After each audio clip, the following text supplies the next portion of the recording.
Lastly, it's a good reminder for me, this meeting is being recorded as of right now, and we will make this available on our webpage once the meeting has wrapped up. So with that, at the end of the meeting, I'll also have one other kind of informational thing for the attendees, just so you know what happens when you log off. But that's it for right now. Great, thank you, Courtney. And just as a housekeeping matter, please make sure your microphone is muted when you're not speaking, but feel free to unmute it if you have a question for our presenters today. So with that, we'll take our first order of business. The first item on the agenda is the approval of the March 12th, 2020 minutes. Everyone has had a chance to review those. Those were sent out in advance of the meeting. Does anyone have any edits or comments on the minutes? Yes, Mr. Chairman. Yes, Representative Smith. Courtney does an excellent job preserving our previous minutes, but I don't want to be picky, but there are two items in here that I want to give my friend about. The first one is on the second page, the second paragraph from the top that starts with Chairman Adams. In it says that I asked the question about teacher compensation.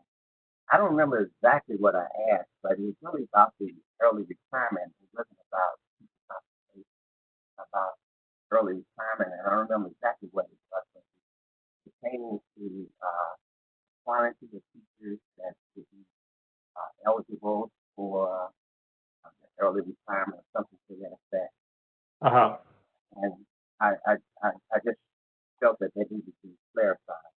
And in the next paragraph, it said Representative Smith asked about that in the administrative staff and therefore any cost. That's exactly what I asked, but in the minutes it's not transcribed what the response was, and I think that that's important because I really have a concern about it. The answer was that it was coming from Title I funds, and I think that needs to be served in the record. Thank you, Representative Smith. I did have a little bit of trouble hearing you, but I think I caught the gist of what you were saying. I think we could work with. I think Courtney could work with you to make those changes. It sounds like they are just changes in terms of how we describe what's there. If I understand you correctly. Yes. Just a characterization, maybe, or a little more complete information. Well, yeah, I purposely want that issue that I have concern with by using Title I money for general capacity. I understand the Title I funds get used differently. Yeah, okay. And the other exception, I would like to see that. Okay. I think what maybe the easiest thing to do here, I'll have Courtney work with you to amend the minutes, and we can bring them back at a later date. Courtney, would that be okay, or is there any reason that we need to adopt the minutes today? No, that's fine. I can go ahead and work with Representative Smith on that, and then bring them back at the next meeting. Okay, great. Thank you. Thank you. With that, were there other comments on the minutes or other issues that we needed to address? Okay. Seeing none, we'll move to the next item of business. Courtney has some updates for us regarding a few approvals that she's done in the interim, using her authority that we have delegated to her to approve contracts and other matters in our absence. Yep. Yes. Since our last meeting, I have approved 2 staffing requests for Gary Community School Corporation. The 2 requests, the first one is for an assistant principal at the Career Center to assist with the CTE programs. As we have heard, the Career Center continues to grow, and they're expecting to add in an additional 4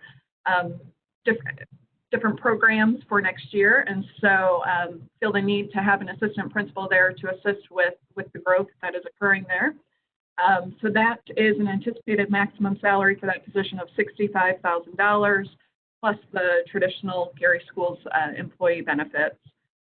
The other position that has also been approved is an athletic director position. This is for a district-wide athletic director position with really the goal of establishing teams and managing the teams throughout the district at all of the different levels.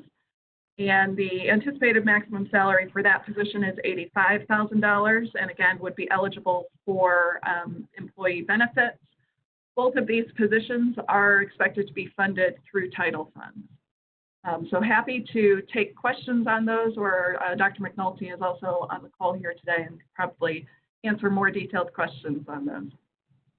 Mr. Chairman? Yes, Representative. Yes, again, I'm concerned about us using title funds. Could you tell me specifically which funds they are, Title I or what title? What? Sure. Was the question, are we using title funds? I'm having hard time hearing. Yes. Yes, we're using title funds to pay for both of those positions, Dr. Smith. Are those Title I funds and what title? Is there another title?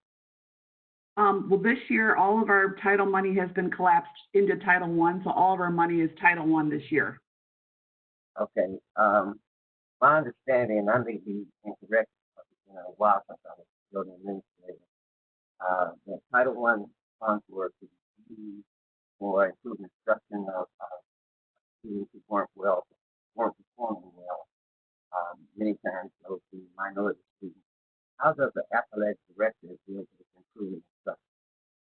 So they have collapsed all of our funds into Title I and have allowed us flexibility to use all of the language in Title I, II, III, and IV. They've just collapsed it under one umbrella for us this year.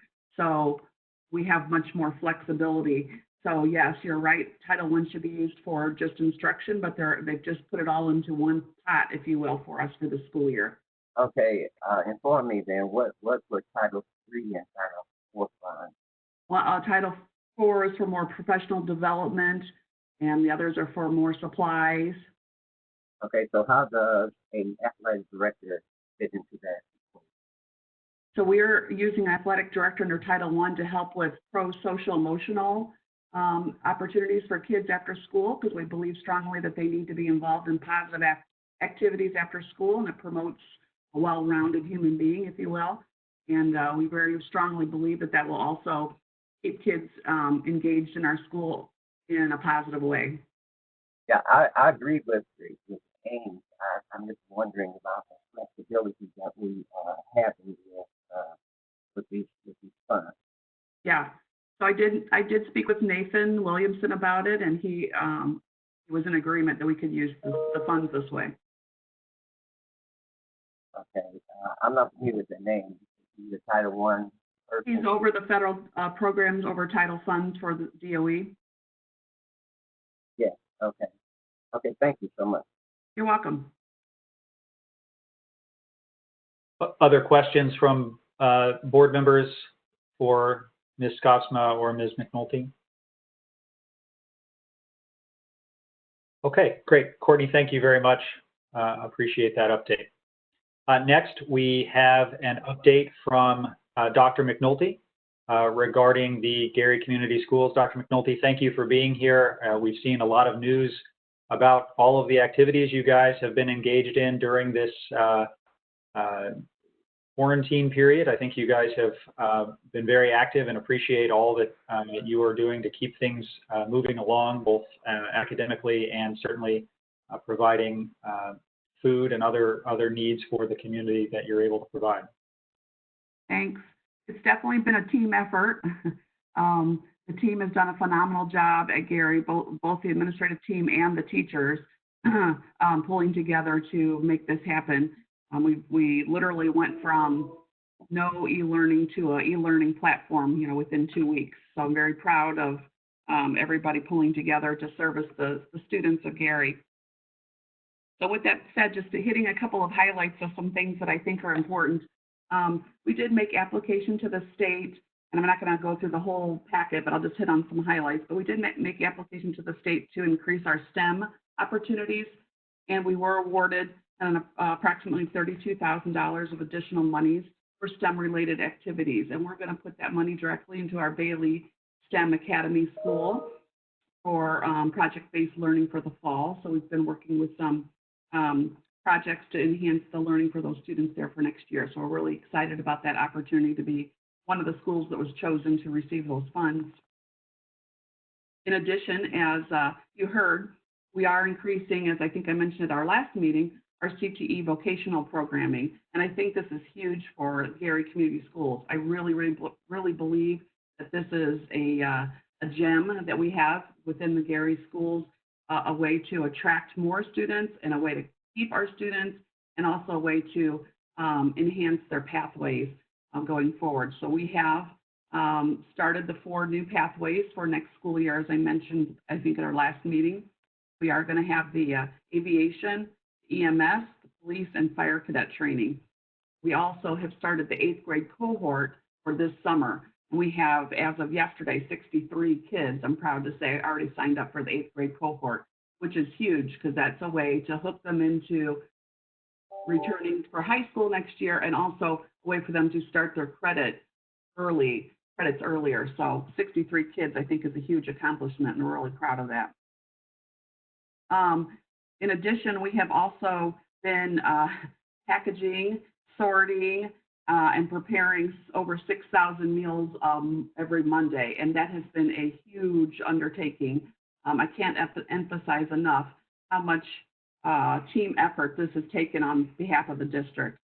So things that people don't normally think of, just finding boxes to sort 6,000 meals and package them every week, and tape and supplies, and then an assembly line so that we're not so close to one another, and packaging the food that way, and then getting them out on the buses and delivering. We deliver all the meals through our regular bus routes, and the families come to the bus stops and pick up their meals for the week. So that's going very well. We did tie that into, during one of our food distribution days, also giving out 3 books per student through Scholastic that we ordered, again, through some of our title funds. So each kid received 3 books according to their grade level. And then we also posted prompt questions online for them to be able to follow along, so that we can continue on with some reading at home in addition to their e-learning. And that went well. We passed out about 5,000 books, and we continue to pass some out for those who missed it. As you know, we did transition from our packet platform to completely online e-learning. We did not do that without bumps in the road. I'm going to be honest, it was learning as we went, but I think we've done a great job. The teachers are doing e-learning Tuesday, Wednesday, and Thursday each week, and then Monday and Friday, they use those days to prepare and also to do professional development. All teachers have been required to do professional development each week. So for example, we had 60-some teachers who got trained in the Google Docs platform so they can be trainer of trainers next school year. We're using a variety of online platforms for our students, such as Class Dojo, Edmodo, all sorts of Google Classroom settings, and it's going very well. We can see on our side, on our platform, how many kids are logging on each day. And for kids who are not logging on, we have people calling them daily, or our FACE liaisons, which are parent liaisons, going to those homes and actually knocking on doors if we're not getting responses from kids. So that personal touch has been going very well. We've also started enrolling students in summer school, and I'm happy to report that we have over 1,000 students already signed up for summer school for the elementary levels, which is huge, the biggest number we've had in many years. And we have about 300 students now signed up at the high school level for credit recovery, or just continuing on with their credits for this next school year. So that's great.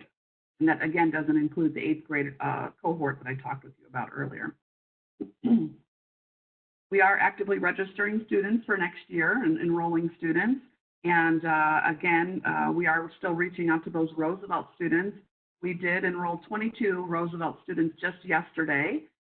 So we have been calling all of those students and reaching out to them. We are actually today engaging in a virtual open house with the Roosevelt families so they can see what we have to offer. They're going to have a virtual open house with our principal, Mr. OT, and several of the students are going to be on that platform as well to talk about the offerings and why they should come to Westside. So that's going well.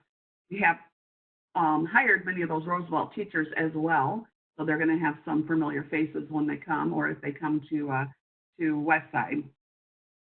I think last time we met, I talked with you about all of the openings that we still had at the Gary Community Schools, and that we were going to work really, really hard on filling those openings going forward.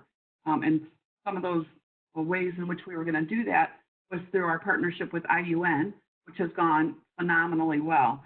So we have had 56 people go through the initial orientation with IUN, and IUN has been actively working with each one of those students individually, assessing their transcripts and getting them into a cohort. So we have about 22 students ready to go, and they have about 10 or 15 more that they're evaluating their transcripts. We anticipate at least 40 that will be starting in that cohort in June. But we have already hired, in addition to that cohort, 25 teachers, new teachers for next school year, which is great. Let's see, on to the rest of my notes. Special ed services are continuing to be delivered, related services virtually for students, and those students that needed it have also received laptops at home, as well as all of our high school students received laptops at home to continue on with their studies and their credits. Well, those are the highlights of what's been happening. We've been busy, and we'll continue to work hard to develop plans A, B, and C for the fall once we get a little more information about perhaps opening full or partially in the fall. Dr. McNulty, thank you very much. Appreciate that. Appreciate all your dedication during this time. Difficult way to get off and running with right. week 4, week 3 for you is what it yeah. it's. Yes. Could you speak a little bit to the preparations that you're making for next year? Sort of, obviously, the governor has said that he won't make an announcement until at least July regarding school for the fall. But what are you guys doing at this point to prepare for that? What does that look like for you? Yeah, so we have a committee working together right now, coming up with several different scenarios of possibilities depending on what information we receive, obviously. Obviously, one being we open as normal, which I don't think is going to happen. 2, we can have staggered starts with kids coming on different days. So some kids would come Monday, Wednesday, Friday, some Tuesday, Thursday, etc. Or half the kids one in the AM, half in the PM. So we're working through several different scenarios. I'm also working with the superintendents, Region 1 here in Northwest Indiana, with the superintendents to talk about what ideas they all have. So we have a good think tank here with lots of different scenarios that we're teasing out. Fantastic. Nothing's been solidified yet, I can tell you that. Right. Yeah, I think at this point you have to be prepared to be flexible. Right. Other questions for the board for Dr. McNulty? This is Rebecca. I have one. Yes, please. Regarding the e-learning, kids that don't have access to the internet, how is that being dealt with? And also, do you know about how many students don't have access? So if we have any students that are telling us that they don't have access, then we are still providing them with paper packets, but that has really dwindled. We are seeing on our platform that the students are able to log on, whether it's with an iPhone or some sort of a smartphone, but the kids are logging on and finding a way to do that. If we do also have a student that can't log in, we have delivered laptops to those homes for individual students, for example, who might be living at a homeless shelter. We have delivered laptops to them, but otherwise the students have been able to log in. And Dr. McNulty, if I remember correctly, you actually made a targeted delivery of laptops to all of your upper level high school students so that they would be able to stay on track for graduation and hopefully be able to complete their requirements on time. Correct. All high school students were afforded the opportunity to come and pick up laptops. We just deployed laptops to freshmen all the way to the seniors on pickup days, as well as special ed students. And then in addition, if there was any other student that needed one For example, again, if there was a student at a homeless shelter that needed one, we drove them to those places and delivered them. If a parent said we prefer a paper packet still, we are still delivering those as well. And then this summer, we are going to deploy laptops to the students that are all going to summer school. Great. Chairman, Other questions for Dr. McNulty or comments? Mr. Chairman. Yes, please, Representative Smith. I have, first of all, I want to just commend you for the work you've done in this good time that you know, I'm getting a few mixed messages, but most of them are positive. And I have several questions. Those laptops that were provided for students in the high school, what was the source of them? Where did they come from? My understanding was that I can't careful. I think your question was, where did the laptops come from that we deployed? Yes. Okay, I'm having a little bit of a hard time hearing you. Yeah, I've got my speaker up on 100, which is far, so I don't know what's wrong. I'll get closer to it. Okay. The laptops that we deployed were the laptops that we had within our school district.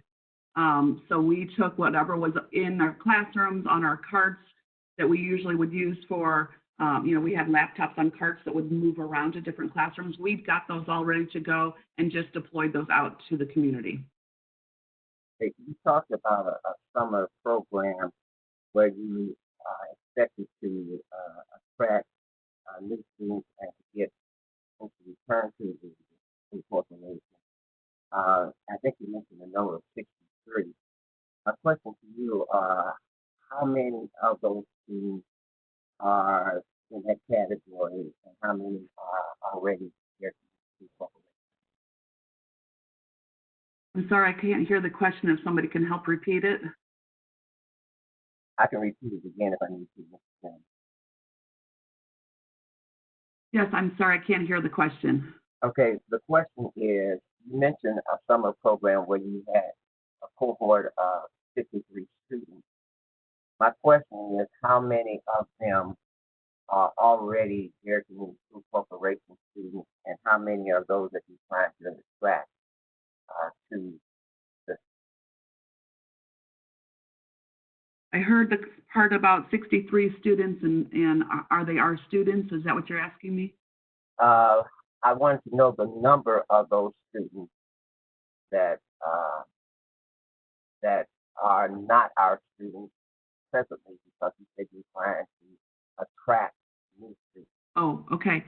I don't know that number off the top of my head, Dr. Smith, but I do know that, for example, yesterday we had a family from Roosevelt that had a family of 4, and one was an 8th grader, one was a junior, and the other 2 were middle school age. And so we enrolled the one 8th grader into that cohort, for example. So that took that number from 62 to 63. I would say the majority of those students are our current 7th or current 8th graders, and a small number of those are new students at this point. We are actively, on a campaign trying to recruit new students, but I would say the majority of those are our current students. How are you reaching out to those non-American School Corporation students and apprising them of this program? And what is the capacity? Yeah, great question. We are actively calling those students. Roosevelt provided us with all of their phone numbers. We are also advertising it on our website. We plan on also having billboards posted up here shortly, and we're going to do mailers. So we also have a team within our high school of students that we're going to engage this year, and the students are making messages, and they're going to be doing robocalls and holding kind of small forums that they're going to post on Facebook about what are all the great things that we're offering on Westside and why you should come to Westside. So students are going to be actually reaching out to other students. Okay, and what's the capacity for the program? You take as many that will come? Yeah, we're going to take as many that will come. And let me move on to Roosevelt students. I want to thank you for allowing me to have some input into that process through Chelsea. You said you are accepting some of the Roosevelt students teachers, and that was one of my suggestions that we keep those students so that if there's any connection, it will be a magnet to draw those students. My question to you, because I know a lot of their teachers were not certified, were not licensed. Are you accepting non-certified, non-licensed teachers? Are they among that pool that you said that you've been able to attract from Roosevelt? So we are interviewing anybody from Roosevelt that is interested. And just like we would for our Gary Community Schools, if they have an emergency permit, then we are connecting them with IUN and asking them to enroll in that IUN cohort so that they can get that certification within that 18 months. And so they have all signed up. For the ones that we have hired, they've signed up for the IUN cohort. Your summer school program, are you going to open that up to non-Gary Community School Corporation students for summer school? No, right now our summer school program is for Gary Community School kids because that's how we get funded. Okay, Mr. Chairman, I'm not sure if you want me to get into other aspects of her report that deal with the computer, the purchasing of the computers and the timeline. Do you want me to hold those questions? Yeah, if you would, we'll address that in a separate agenda item, and I think have a more robust discussion. And in addition, I have questions that are coming from several community persons that have reached out to me to ask me to ask the questions since the public is not allowed to address the board. Let me do this now or wait till the end of the meeting. If there are questions that would be appropriate for Dr. McNulty, I think that would be fine to ask them now. Okay, they are. The first is a parent wanting to make an observation or share a concern that you had. Not really a question, but just a concern. And that was, and this is for the whole DUAB board, not necessarily for Dr. McNulty. It was my understanding that at one time Westside as well as Banneker, I guess in talented schools, were moving toward technology. And forgive me for my phone ringing, my house phone, I think it's good.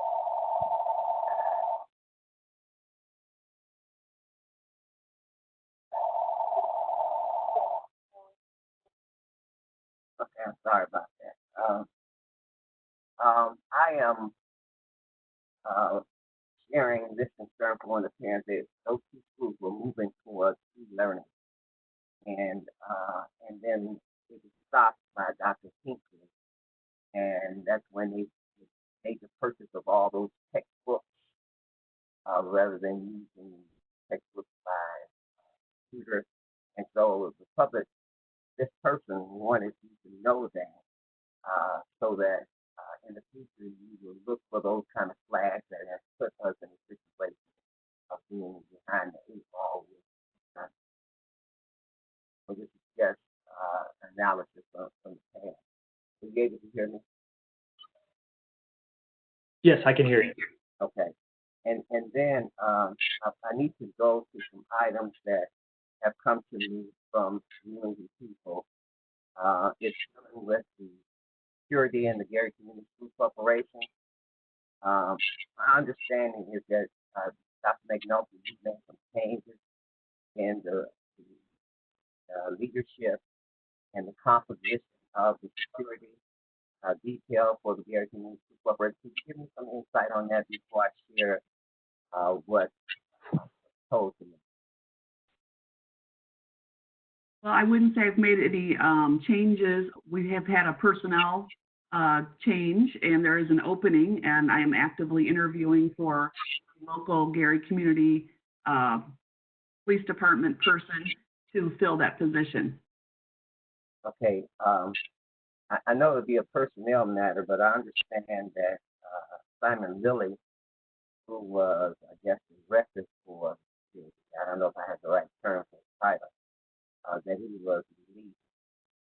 And the question was asked why a few months ago he was given a $30,000 raise then let go at this point. Is there anything that you can share with us that would not be? You're asking that if Simon Lilly was given a $30,000 raise? Yes, that's what I was talking.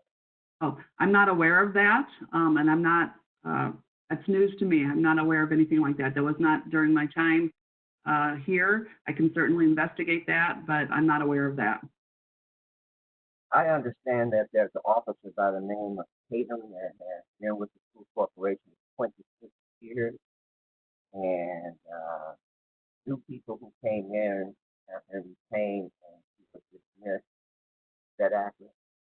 I don't know what person. I didn't hear your whole question. Can someone help me? Okay.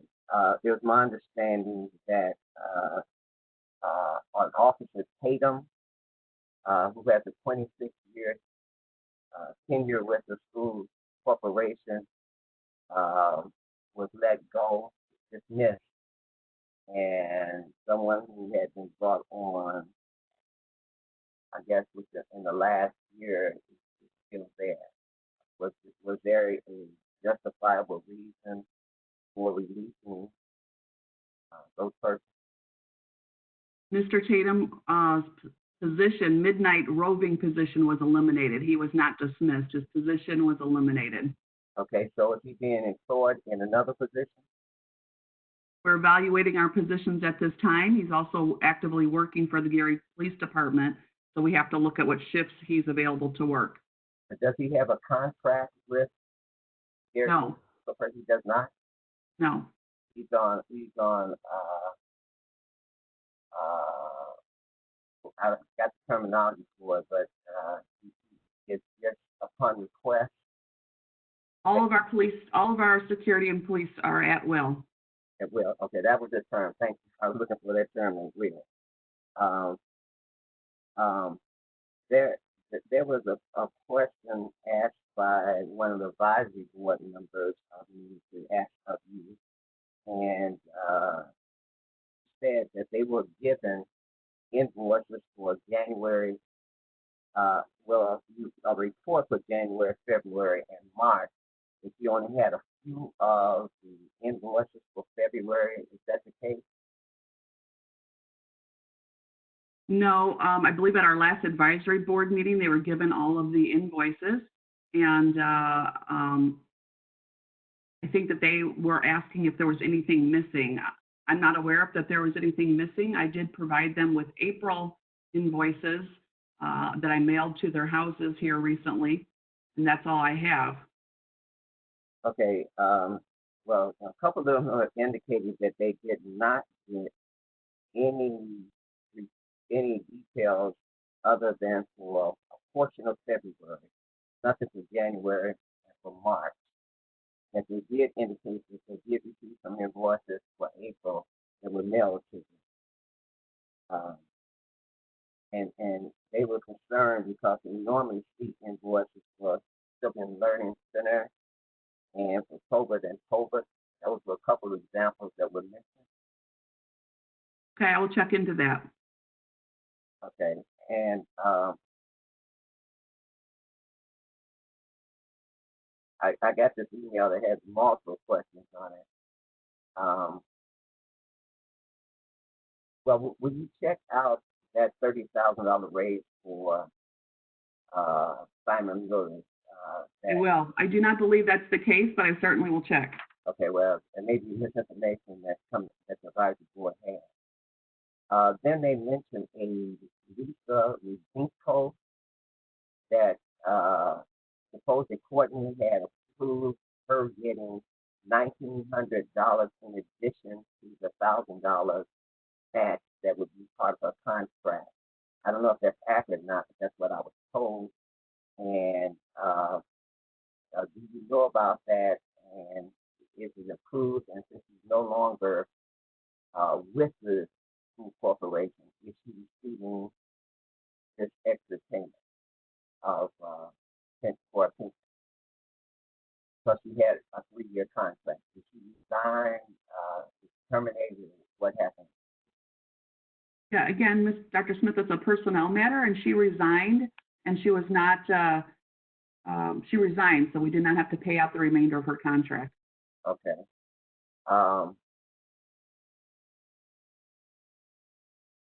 The, the, the advisory board is concerned that that DUAB and MDT are allowing or hiring people outside of the area and bringing them in, particularly from East Chicago. And when there are local people, Gary people who are paying taxes, qualify for it. Is that accurate that you're bringing in people from East Chicago and not advertising in Gary? No, sir. We are advertising within Gary, and I have made a very concerted effort to try to hire people within Gary, and obviously hiring the most qualified people. If there is not enough people that have applied that don't have the credentials, then certainly then we continue to look within Lake County and the surrounding area. But we have, I think, done a very good job hiring people that have been from Gary, born and raised in Gary, graduated from Gary, and so forth. So I think we're doing a good job with that. I'm going to ask this next question of Dr. McNulty, but I think it's applicable to the board, to the DUAB board. My understanding is the 2020 budget, that there was no public input, nor advisory board input into the budget process. And if that's true, the board members are arguing, or the advisory board members are arguing that that budget should be supported. Eric or Courtney, maybe one of you could speak to that. Yeah, Eric's here. I don't think that statement's accurate. I don't have the dates and timeline in front of me. I do recall Fiscal Management Board involvement in the budget process. I recall a public hearing noticed in Gary with the public available to attend. And I believe the budget process, correct me if I'm wrong, Courtney, came through DUAB as well. Yes, that is correct. And again, I also don't have all of the exact dates, but I think, if my recollection serves, I believe the Fiscal Management Board was presented with the proposed budget towards the end of August of 2019. I believe it would have gone in front of the advisory board at their September 2019 meeting. And then the traditional public hearing that's required of all local government units, I believe that was held on October 4th. And then the official local adoption was conducted on October 18th. But the public hearing, the official required public hearing, I do know was on October 4th last year, which would have been the opportunity for both the advisory board as well as any other members of the public to weigh in on the budget. But I think the advisory board also was presented with information in September as well. Mr. I'd like to make one observation, and that is that I'm not able to. When the advertisement goes out that it's going to be a DUAB board, my phone lights up, my email account lights up with questions. I think if you get to a point where you maybe accepting my suggestion to allow some public input, because you are now our board for the area. You allow some public input, so people can give the information, because I'm not prepared to debate it or to give a counter remark to what's being said, because I don't have all the details. All I have is the emails that were sent to me, the phone calls, and notes from phone calls. So once again, I want to underscore the importance of allowing citizens to have access to this particular board who is now the Gary Community Corporation for the director. Thank you for that, Representative Smith. We have heard that from a number of different people, and is something that we have been taking under consideration. Certainly the events here with the coronavirus outbreak have altered our path a little bit at the moment, but stay tuned on that issue. Yeah, and my last question to Dr. McNulty, just about Roosevelt School. One of the suggestions I made was that we need to involve the community in practice. Cannot let those 200 students go to charter schools. We need to come to the Gary Community School. Okay, first of all, because we've done a better job. Secondly, we need financial assistance. Have you considered in your plans for dealing with those members that you had 2023 to get all of them? Have you considered involving community people in that effort? I'm sorry, Dr. Smith, I could not understand the question. If you could repeat. My question is with Roosevelt School and trying to capture that student population. One of the suggestions I made was to involve community people in that effort. Dr. McNulty, what I'm asking you is, have you considered that in your plan?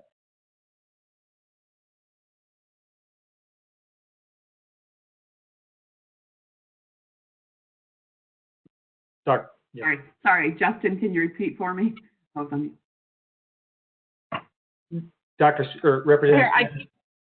I can jump in. I think Representative Smith, I believe what you're asking is talking about kind of the distinction between the academic efforts and the financial efforts, and including more people in the academic efforts. Is that accurate? In the effort to try to get to recruit those, that the population of students from Roosevelt School, has she considered using community people in that effort? Okay. Yes, absolutely. Okay, that's in your plan? Yes. Okay, if I'm not asking too much, would you share with me your plan for that? Because I am invested in that effort of getting all of those students to come back to Gary Community School. Absolutely. I'll be happy to reach out to you and show you what I have. Okay. Thank you, Mr. Chairman. I appreciate your time. You're welcome. Thank you. With that, we want to keep us moving along. I'm going to move on to the next item of business that we have on our agenda for today, and that is the consideration of a contract between Gary Community Schools to provide school improvement plan and associated services relative to some of the state requirements that Gary Community Schools is required to meet. Dr. McNulty, I'll let you speak to that. Yes, so I'm asking for approval for a contract with Equitable Education Solutions. They are a group that would help us with our SIP planning that we need to be very mindful of and do with each school, as well as they come with a robust dashboard that all of our principals and teachers can use that really hones in on each kid individually within the classroom so that the teachers and principals will understand which kids garner the most growth points so that they'll know how to engage their intervention services, get them out of what they need to do with those intervention services. And then it also is individualized administration mentoring for each person tailored to their needs in their areas of growth over the next 3 years. And Dr. McNulty, to just to understand the context for this is something that you're required to do by state law, and so this is consistent with those requirements and in furtherance of meeting those requirements. Is that right? That's correct. Are there any questions for Dr. McNulty about this contract? We've all seen a copy of it. It was included in the packet. Mr. Joyce? Mr. Chairman. Thank you. Dr. McNulty, how many will you attempt to contact to offer this solution? Say that again, I'm sorry. How many different companies, such as Equitable Education Solutions, did you contact to offer this particular? Oh, thank you. We talked to at least 3 other vendors before we chose this one. And what was their price points? And why did you make the choice of this one over them? Good question. We chose this one over the other ones because this one was more individualized for our principals, as well as we really loved their dashboard. Their dashboard, again, really zones in on each kid, and then each dashboard helps then drive the plan for the SIP planning. Their dashboard is much more advanced than the other ones that we had seen. I also traveled to a couple of the schools in which this company is already servicing and spoke with the superintendent, the assistant superintendent, and the principals. I got to watch the services live, if you will, and see how it was really working. They also work more with urban schools, so we were much more impressed with their services compared to the other ones that we looked at. Thank you very much. You're welcome. Other questions for Dr. McNulty about this contract?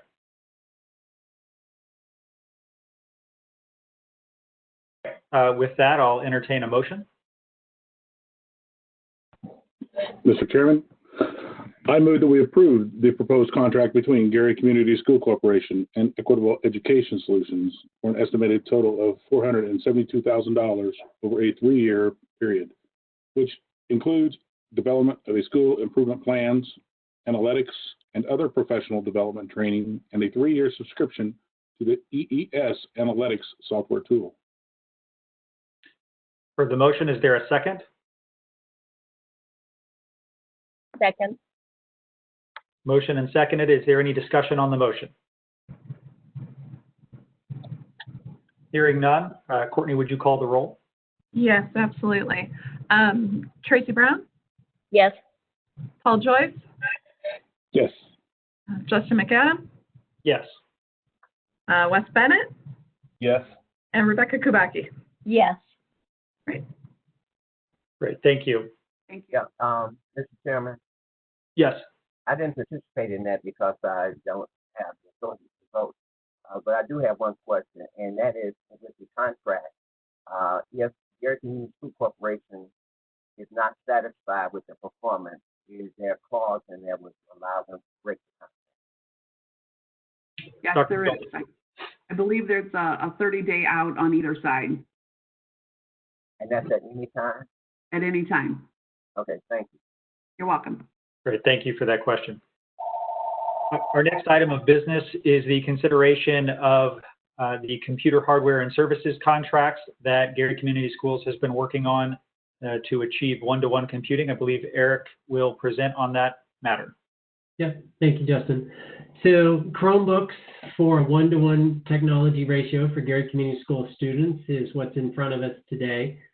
I'll start back up a little bit before we got to today, and that was in our planning for the 2020-21 school year was in our budget, the plans to go 1-to-1 technology in the fall, to procure devices this summer, stage them, and have them ready to go in the fall. With the COVID pandemic, we've accelerated those plans to move it up as quickly as possible. And that's not unique to Gary, that's happening everywhere. The plan is a 1-to-1 ratio of a device for every student. The device we're proposing is a Chromebook. Very common application in schools. It's more robust than a tablet. It's more usable than a tablet with the keyboard functionality. The original intent for the 2021 school year was to have a Chromebook for every student with the primary use of in-class applications to enhance the learning environment within the classroom, to prepare kids to take tests online, just to enhance their computer skills in general. The pandemic has shown us in this time how important it is to have the flexibility of not just using it in the classroom, but have the ability for students to have a device that's usable at home. And as Dr. McNulty said, there's great uncertainty going into the 2021 school year of how learning will take place. I think it's prudent for us to assume that remote learning will be part of the equation, and that makes this acquisition even more important right now. Several pieces about the proposal in front of you. I would say there's two parts of the equation in a 1-to-1 technology plan that includes at-home use for students. The first part of that equation is the device itself. We're proposing a Chromebook. The second part of the equation is the connectivity to the internet. It's great to have the device and it's usable, but without the connectivity, it's less usable. One of the challenges in Gary, the research that we've seen is Gary has a lower implementation across the city in internet use in homes than other communities. And so connectivity becomes a major issue. What we've put together with the assistance of some MGT IT folks is a service that includes a hotspot being an internet connectivity device associated with every Chromebook. And so it solves both sides of the equation. There's the device and there's the connectivity. The way the program that we've put together works, we worked with T-Mobile. T-Mobile offered a grant for urban school districts. We qualified for that. It allows us to purchase Chromebooks at a discounted price and allows service through those hotspots for a period of time. There's 3 vendors in front of you, and I won't go through the contracts in great detail. I'm assuming you've read those MSAs and thoroughly understand all of it. There's Omni, which is the hardware provider, and if you'll notice, the price for those Chromebooks is just over $200. If we were to call Omni just out of the blue, that Chromebook is $319, I believe. Through this grant with T-Mobile and the partnership, that we're able to procure those at a lower cost. Omni provides a Chromebook, the case, which is essential, charging carts, and some of the accessories, as well as some of the very initial setup, some of the what we call staging. T-Mobile is a provider of the hotspots. It's a separate device that connects to the Chromebook and receives the internet signal. T-Mobile will provide those hotspots, and part of this deal is a commitment we would make with T-Mobile for 24 months of service. And it's important to note it's not 2 years, it's 24 months. And the reason I say that is there's some flexibility built in. T-Mobile will allow us through the agreement to essentially turn off the connectivity in the summer. In a normal situation where we have a smaller number of students attending summer school, that may be an option we wanted to pursue, and we would save the monthly service bill in the months that we weren't using the service, but it's still a 24-month commitment. We make that clear. In this situation that we're in with higher anticipated attendance in summer school, we would choose to leave some of that connectivity on. We could choose to leave some of it off. It's 24 months per device.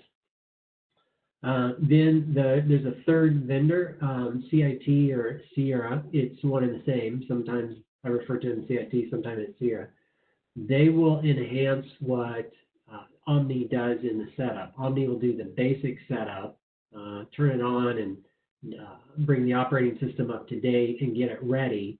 Sierra, hand it off to Sierra. Sierra would do the setup with the Gary Community Schools specific applications, as well as the security and the filtering devices that would go with it for safety and security moving forward. So 3 vendors providing 3 different services all working together. The service that T-Mobile offers, there's two plans, similar to purchasing and procuring a cell phone for yourself. There's 2 plans.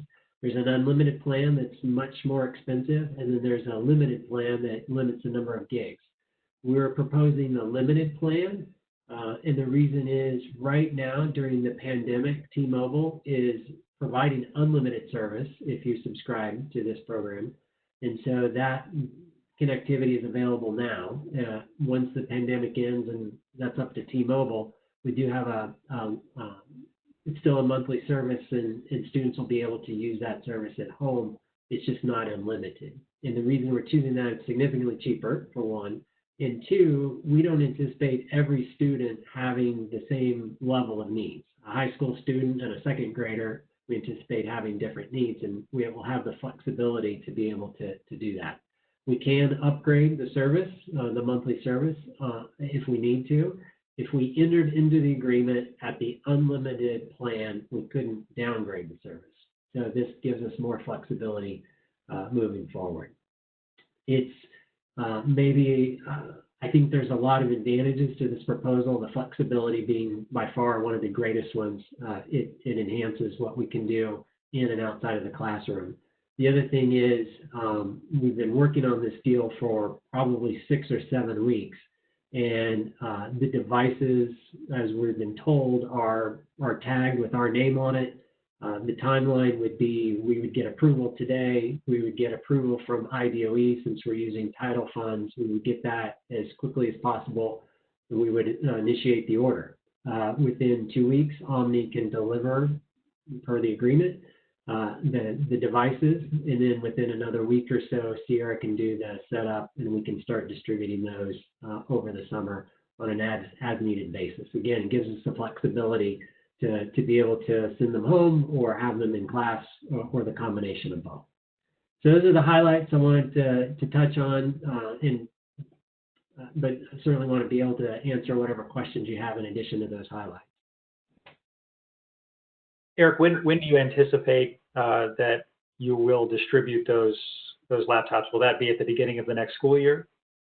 I think it'd be a mix, and Dr. McNulty talked about our laptops have been distributed now, and we would repurpose those for the summer school students on an as-needs basis. So I think the first determination is which device makes the most sense for the summer.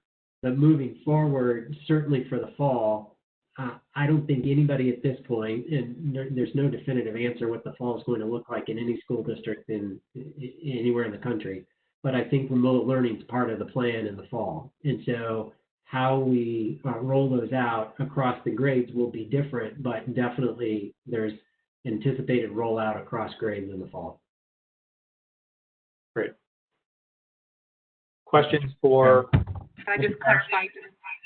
We did receive 600 laptops and Chromebooks back from Roosevelt this week, so we will also be using those this summer to deploy for summer school as well. Fantastic. While we get ready for the new ones. Mr. Chairman? Yes, Representative Smith. Yeah, Eric, could you tell me whether your plan is for each student to have a Chromebook or just one per household? What is the plan? Yeah, one per student. And one of the items around distributing a one-to-one that we've discovered is when a student is given the Chromebook with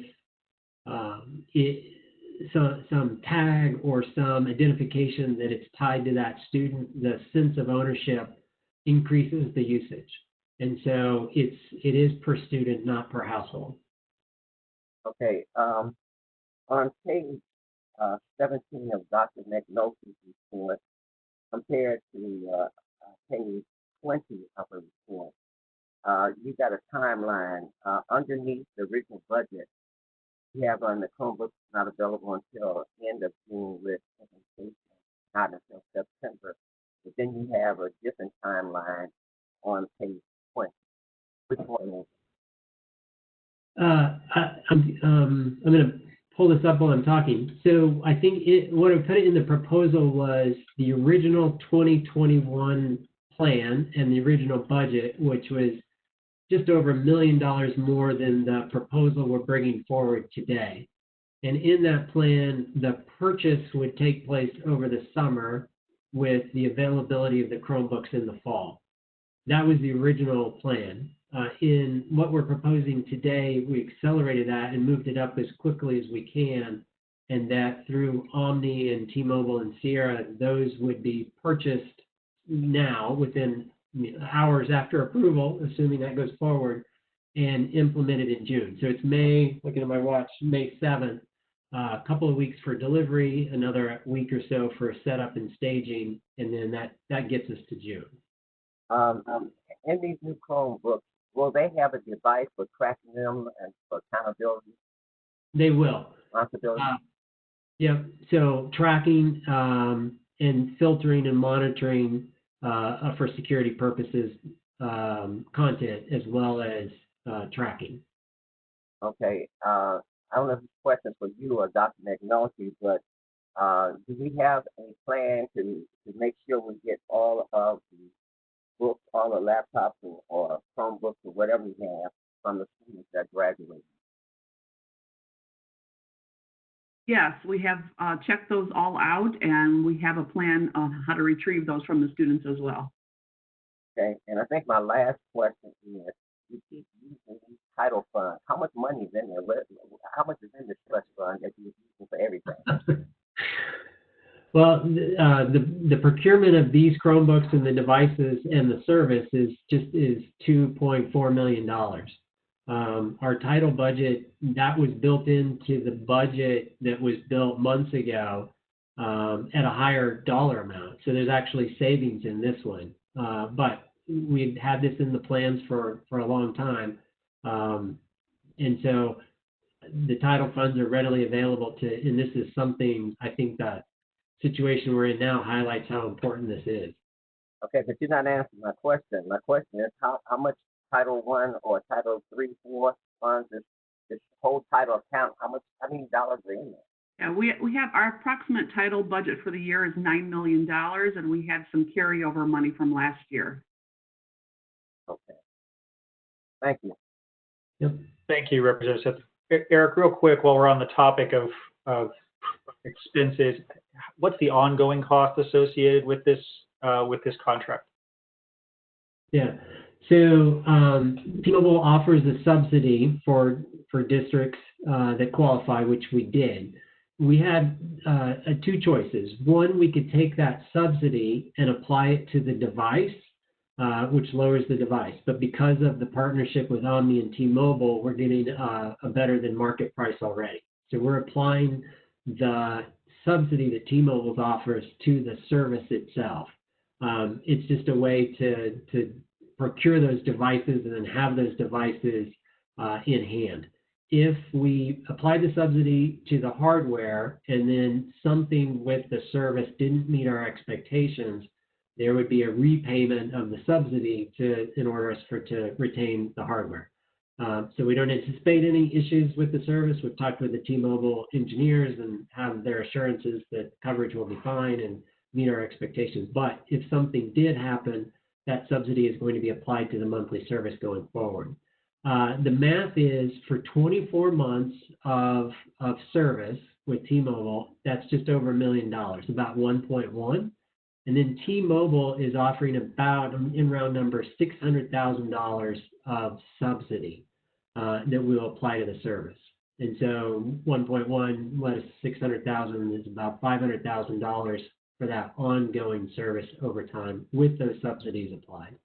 And that's $500,000 over the course of the 24 months. Correct. We'll pay it just like you'd pay a utility bill.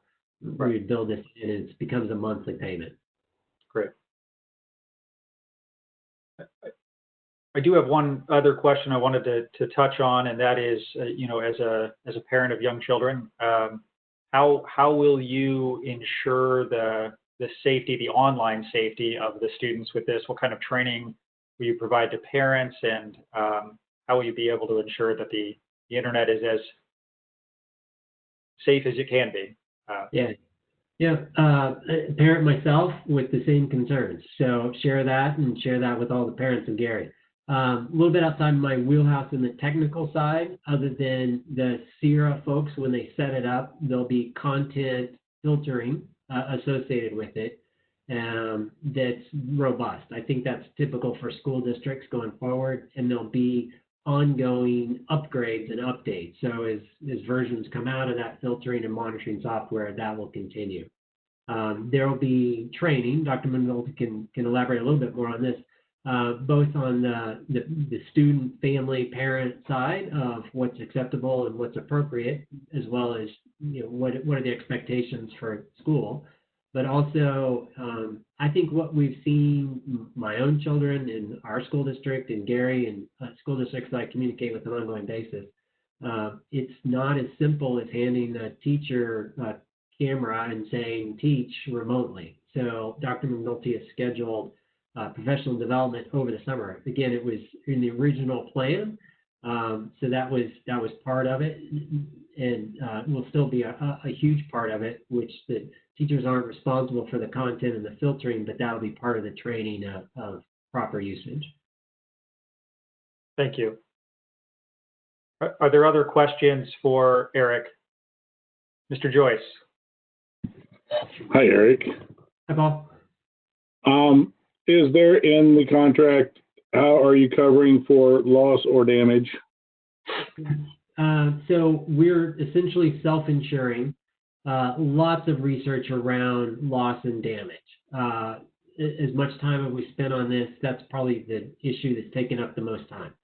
What we researched insurance, so for loss or damage. The cost of insurance almost exceeds the cost of the device over the life of the agreement. That tells you what it's like. One of the advantages of using Chromebooks is they have a low, I don't know the proper term, street value. Compare that to an iPad, which some districts are going with.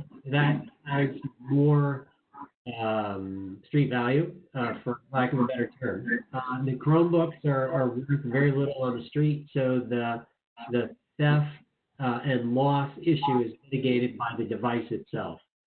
When I say we're self-insuring, we're purchasing more than a student population, understanding that a few will not make it back. That's just realistic, and I mean, it's fine to say because that's reality. In the damage side, there's a 1-year warranty on the Chromebook itself. Many school districts use Chromebooks. There's very little historical issues with the functionality of use of Chromebooks. You get a limit every so often. We have a 1-year warranty, send it back, essentially just replace it because there's not much to them. The cases, the research that we've seen and the people we've talked to have talked to the program on the cases are the best mitigation to damage.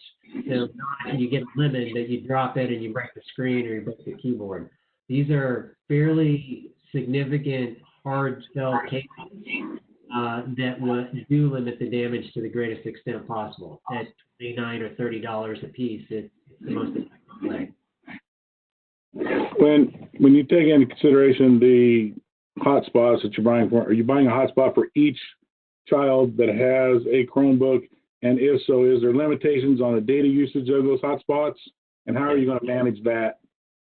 Yeah, there is, yes, each device has a hotspot. They'll be tagged to them, so we know where not only devices, but the hotspot is and who's it checked out and assigned to. It also helps with the mitigation of loss in that once a device is tagged, numbered, assetted, I just made up the verb, assigned to a child, there's a higher incidence of return versus just handing a non-tagged and non-assigned. Lost part of it. What was the second part of your question? Is there a limited use of data on the hotspot? Yep. So right now we're going with the limited use plan. There is a limited use. The T-Mobile monitors just like a cell phone. You reach your data limit. You still have access to data. They just throttle it at a very low speed. So the device, the Chromebook, even if you're at home and we're still in closed school mode, the device is usable all month, every day, 24/7. Access to the internet for those families that don't have it otherwise, it would be limited once we're outside the pandemic. T-Mobile has made it unlimited during this time. The part of that training is going to be how to use your data wisely. You don't need use that data for downloading content or streaming, not just to have it on all the time. And one of the things it's an assumption, we're just going to have to figure it out as we go, but the flexibility of the program allows us to upgrade if we need to, is that homes do have internet and do have broadband and do have access. So not every home, even though every device will have the hotspot, not every device will need it. And we don't know what that's going to look like until we get into it. So for those that don't, they'll have the data. Those that do, we may not have the data. As e-learning has become the topic of the day, will this suffice as to provide the e-learning capabilities that may be required going forward, as far as be it live presentation and or communication back and forth, or are these just as a normal supplement to a normal school corporation operations? Yeah, both. So in normal times, this would be supplemental. It would be primary in the classroom. We could check them out for projects and whatever came up that needed at-home use. That was the original plan. Things have changed. I think we're looking at more remote learning than in class for a period of time. So the device does give us, I mean, the Chromebook itself is a robust piece of equipment and has the capability for two-way communication and all the things that a kid would need to do, and a teacher too. It's really the connectivity piece that matters the most if we're going to be in a situation we're in now. If we have to go back to the situation where no kids have contact with teachers and we're 100% remote, then the hotspot allows that connectivity for those homes that don't have it, and with a sufficient speed and capability to do what needs to be done. Thank you very much. I do want to keep us on track. We are running towards the end of our scheduled time, and we do have a few people on the line to help us with a couple of the remaining items. Does anyone have any questions that relate to whether or not their approval of this contract before we move forward? All right, hearing none, I will entertain a motion.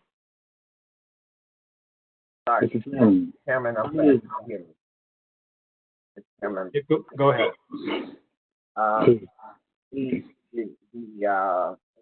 One of the experiences I had as a principal is that we thought we were getting a good deal when we bought computers for the whole system, but we found out that they were out of date devices that they were trying to get rid of. Are we making sure this is not the case? Yes, the Chromebooks themselves are, I know, top of the line. That's probably not the accurate term, but they're current, they're relevant, they're used, deployed in school districts all across the country. That part has been vetted. And once we purchase them, they're ours. The contract with Omni is not connected to the T-Mobile. They're business partners and allows us better price points. But once they're ours, they're ours. Okay. And if I remember, you do have a 4-year useful life and a refresh plan on top of that. If I remember. Yeah, which these Chromebooks are a little more robust than some. There's probably some that are a little bit more than others. This is a 4-year life is very reasonable. It could be 5 with the proper use. Many students spend too much time playing games on their electronic devices. Are we going to have any way to maybe prevent or limit that? All that data was playing games. Yeah. There's going to be some student, teacher, parent commitment made to that end. And not everybody will comply. I'm aware of that. But because the data usage could be limited once COVID pandemic goes away, that the expectation is it's for school use. And if the work that's assigned and expected is not taking place, then obviously that's a intervention with the parent, the teacher, and the student. There are controls that the corporation could put on the devices. There's an added cost with that and an added service that's pretty robust. And so it's an option that we could explore in the future if it becomes an issue. Our intent is through training and expectations that it's not an unmanageable issue. Again, Dr. Smith, we can see on our end, on our platforms, on our educational platforms, how long students are logging in on our educational platforms using the devices. Okay, great. My last question is, Eric, you mentioned something I was thinking about the internet. Many homes have internet. Will the contract be reduced in cost because families may have internet and don't need to have? No, that's one thing. It's per device for the 24 months, and so if a family has unlimited high-speed broadband at home, they wouldn't be using the gigs, but maybe that student uses it somewhere between school and home at the YMCA or the Boys and Girls Club, and that hotspot would work in that environment, or the library if their internet wasn't working or was slow. So no, the short answer is no. Okay, thank you. Great. Thank you. I will entertain a motion.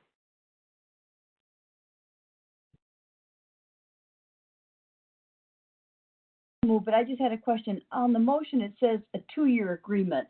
Should that be changed to 24 months? That's a good question. Yes, that would be appropriate, I think, to change that to 24 months rather than 2 years. Yeah. Okay, then I'll move that we approve the following contracts associated with the purchase and the implementation of Chromebooks for Gary Community School Corporation, a contract with OmniPro for $1,403,392 for the purchase of computers, software, and other accessories, a contract with Sierra Phototech for $1,554, $160 for the setup and ongoing security monitoring of the computers, and then a 24-month agreement with T-Mobile for the provision of hotspot service for the net total of $888,300 after consideration of agreement upon subsidies for such services. Great. We have a motion. Is there a second? A second. Motion and second. Is there any discussion on the motion? All right. You've all heard the motion. Courtney, would you please call the roll? Paul Joyce, Yes. Wes Bennett, Yes. Tracy Brown, Yes. Rebecca Kubaki, Yes. and Justin McAdams. Yes. Thank you very much. Yeah. The next item of business is a consideration of the proposed bond refunding for Gary Community Schools. Eric, I believe you're going to introduce this item. Yeah, and so somewhat familiar to everyone today, this would be the third iteration of bond refunding. This is a series of bonds that's $8 million. Similar to the past two, the same team that has done the refunding for the prior two refundings is in place. It's not by happenstance, it's the same team that did some of the issuance of the original deals. This refunding will have a savings to the corporation of $500,000 over the term of the deal. That's almost the same as the first refunding we did a year ago, about half of the second refunding we did several months ago. The biggest question I've had and others have around this particular deal of refunding, again, it's exactly the same terms and conditions and process that we've been through the last two times, but what's different is the market conditions and the volatility that we're all seeing and feeling. Right now, the market is stable for a refunding. The team will take this to market at the appropriate time, but right now, everything that we've seen and they're tells us that the time is good to take it to market, and the market will accept the proposal that we're making.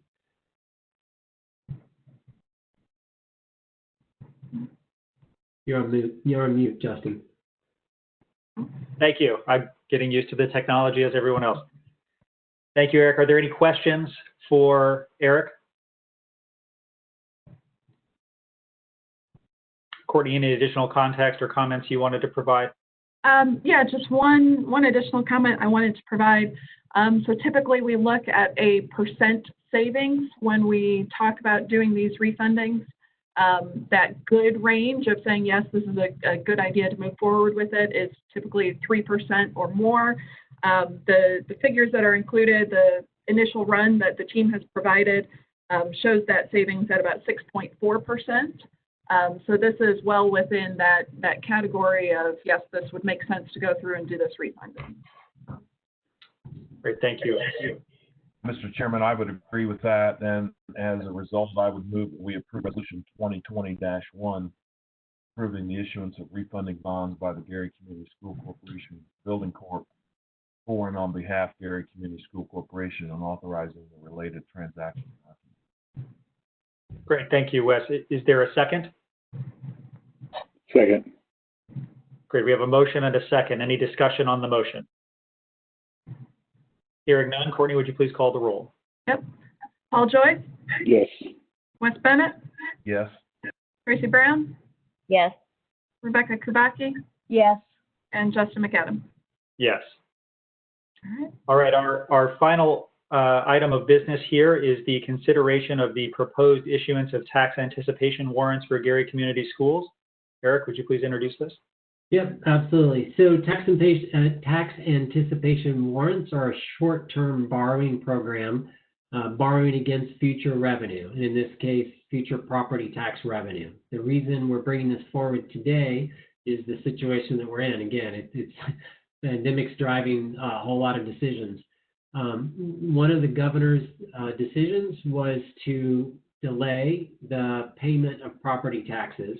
That ripples across into affecting Gary Community Schools. If payments are delayed, collection is delayed. If collection is delayed, disbursement to corporation is delayed.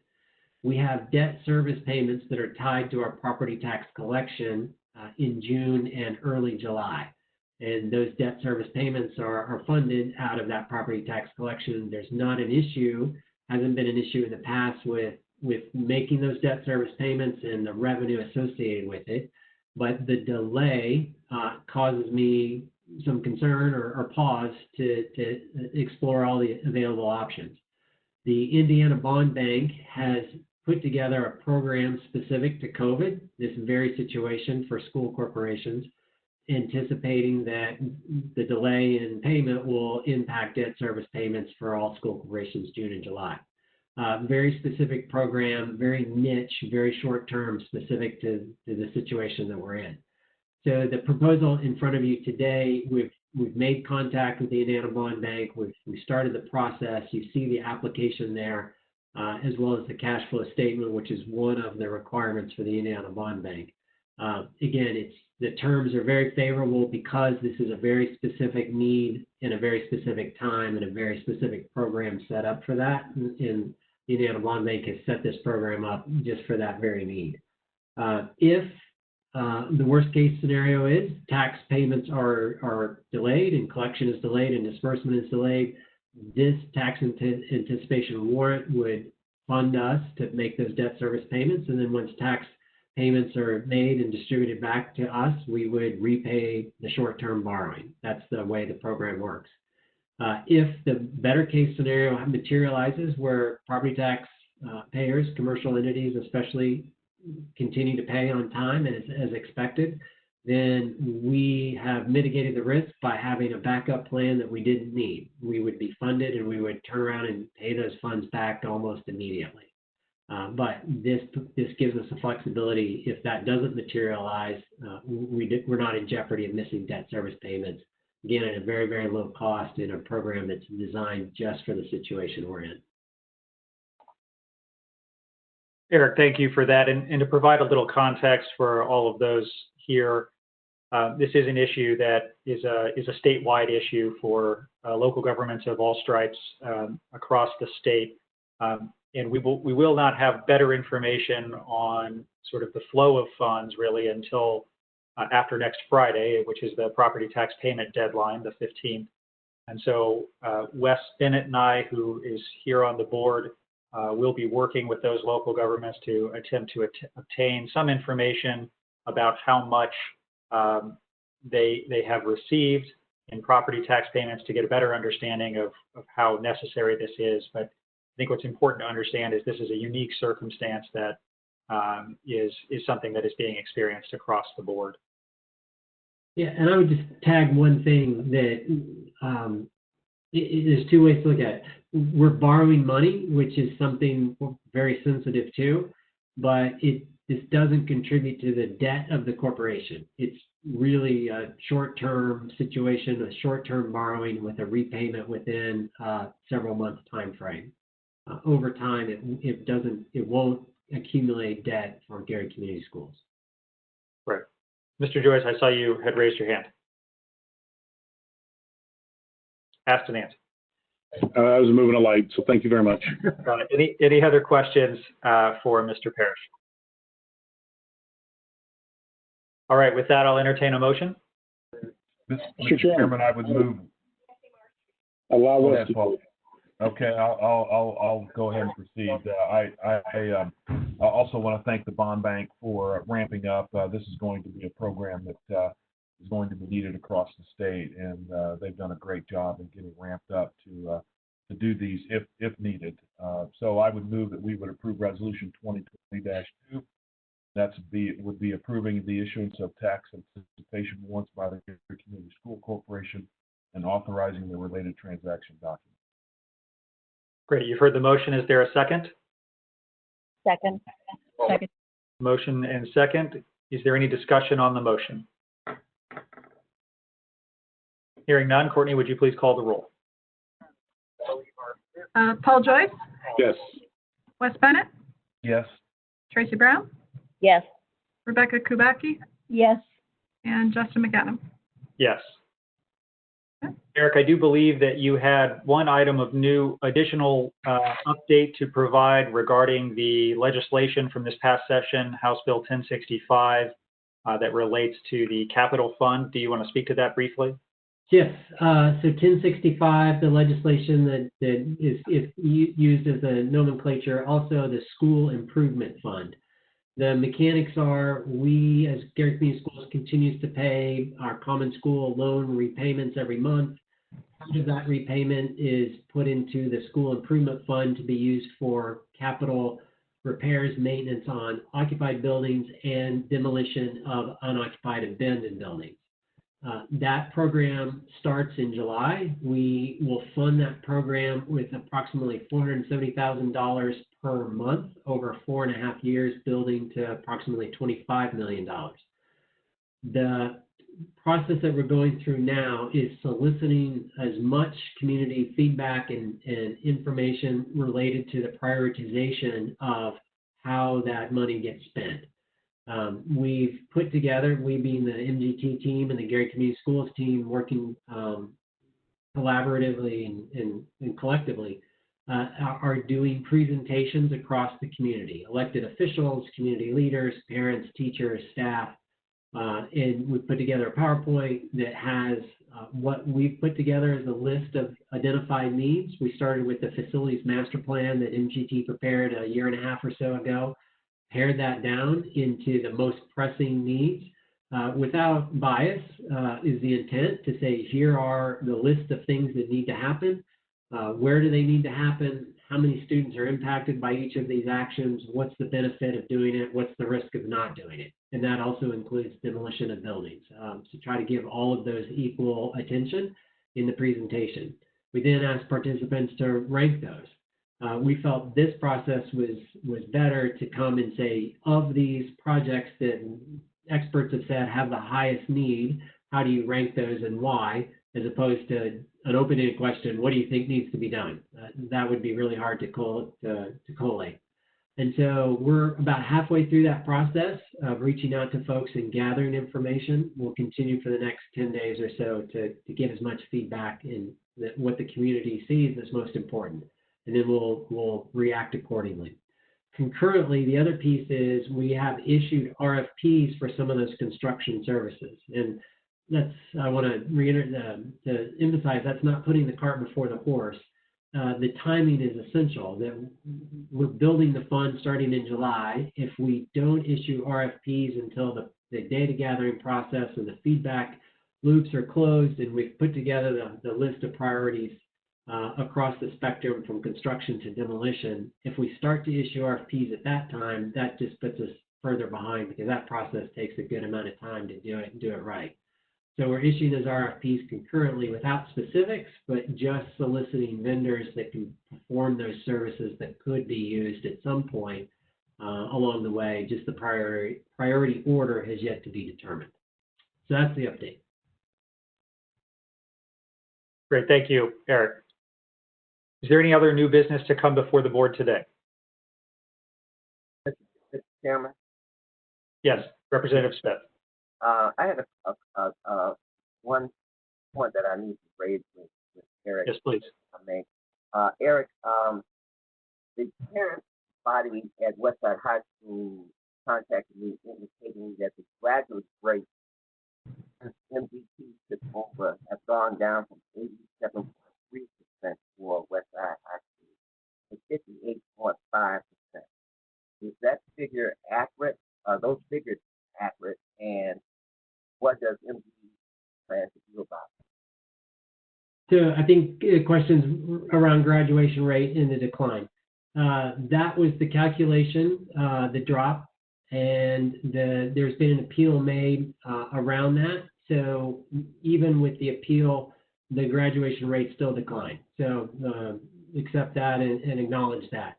I'll defer to Dr. McNulty, MGT and Dr. McNulty and the Gary Community Schools team collaborating on what that looks like going forward, including work with students, seniors now over the summer and fifth years, as well as building those strands in the future. So I'll ask Dr. McNulty to finish that thought.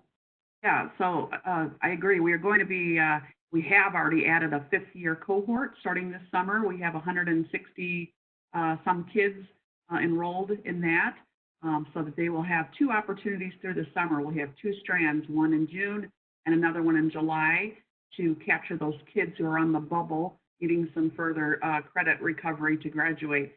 And then for any kids who are still lingering on past July, we will offer it again in the fall, because they have all the way till December to finish up with their graduation requirements, to try to capture as many as possible. Okay, and Dr. McNulty, my last question here is, with the pandemic that's going on and the absence of students in the physical building and faculty, have you calculated any savings?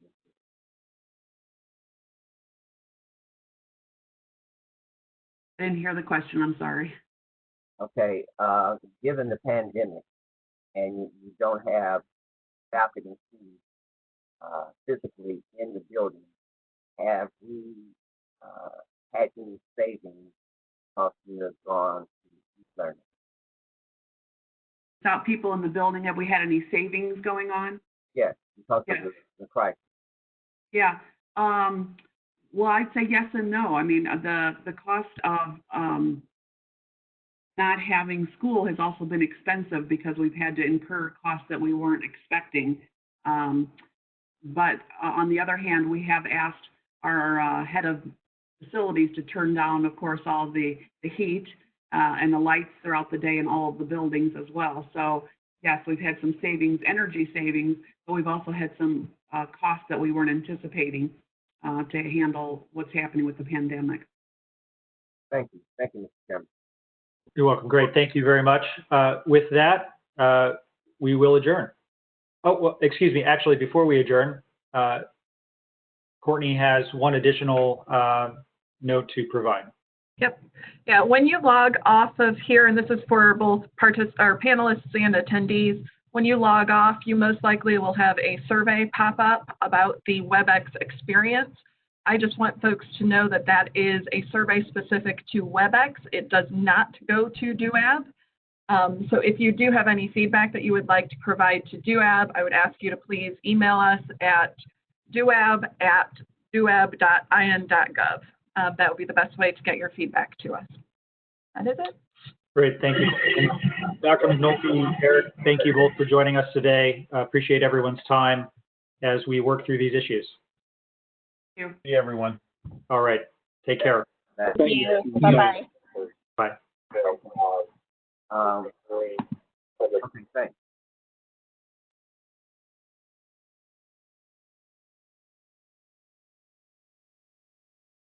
Okay, then I'll do that.